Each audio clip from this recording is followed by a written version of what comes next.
Your Honor, I just want to say that the past was fueled by drugs and alcohol. I take complete responsibility for that.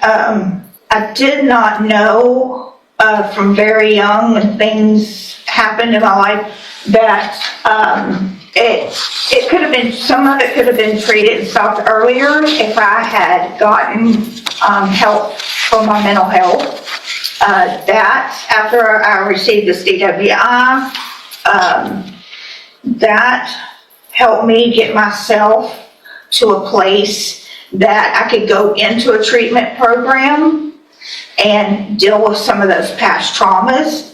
In the past, I didn't. I medicated and drank to just forget about the pain, just numb myself out. I didn't know how else to deal with that. And when I got on my mental health meds, and I have bipolar, I have PTSD, and my mind back then was very chaotic. And I just want to say, after I had my mental health meds, I was able to go through treatment at Santa Maria in Houston, and that place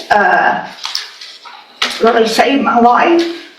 I did extensive 90-day treatment with trauma counselors. It was a trauma-informed community there. And also, when I completed that, I worked an outpatient program, but I still lived on their facility. I went to the sex trafficking and recovery program, and I was in that for about 8 months, where I got the state paid for the counseling for trauma still. And I just worked really hard in that. I got a job while I was in there. And then once that program was over, I moved to a sober living facility in Oxford House in Spring, and I worked there until I felt like I was strong enough to come home. This is an emotional moment. She's completed treatment programs, lived in sober housing, attended recovery meetings, and says she's finally moving in the right direction. The question is, when does rehabilitation outweigh a lengthy criminal record? That's exactly what this judge is about to wrestle with. Like Ryan said, atrocious. You know, the things that I had to deal with within myself from when I was a little girl, those are things that you don't go to prison, even in their programs there, that you don't talk about. It's just, you just don't. And I'm asking you, please do not send me back to prison. I want to move forward. I have moved forward in my life, and this year that I've been in jail has given me more time to think and know that I am definitely headed in the right direction. I have a sponsor. I attend AA. At home. I moved on with my life as far as I could with my sobriety. I mean, I knew this charge was out there, and I think I made some really good choices with my Mid-County AA friends.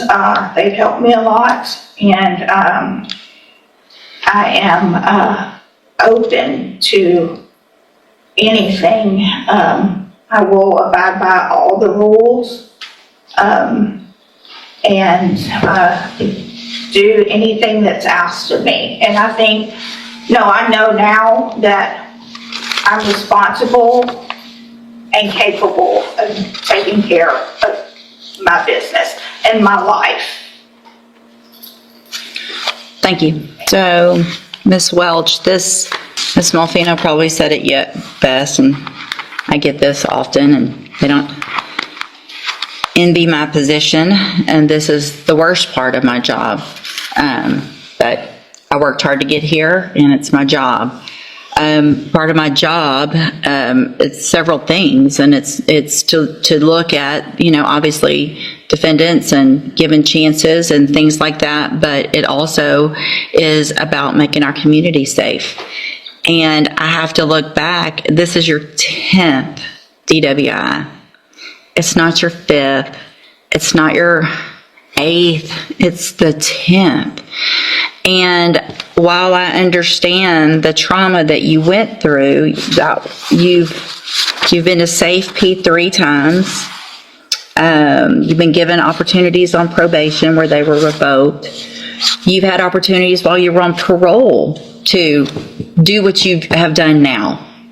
And while I appreciate what you've done, and I think that's great, and my goal isn't to, to stop any improvement, but I can't, in my opinion, in good faith, go home tonight, look myself in the mirror and say I gave somebody on their 10th DWI, that your last sentence was for 15 years in prison. The one before that was for 10. The one before that, you've gone to another 10 year, back in 09. I mean, this goes back to the 90s.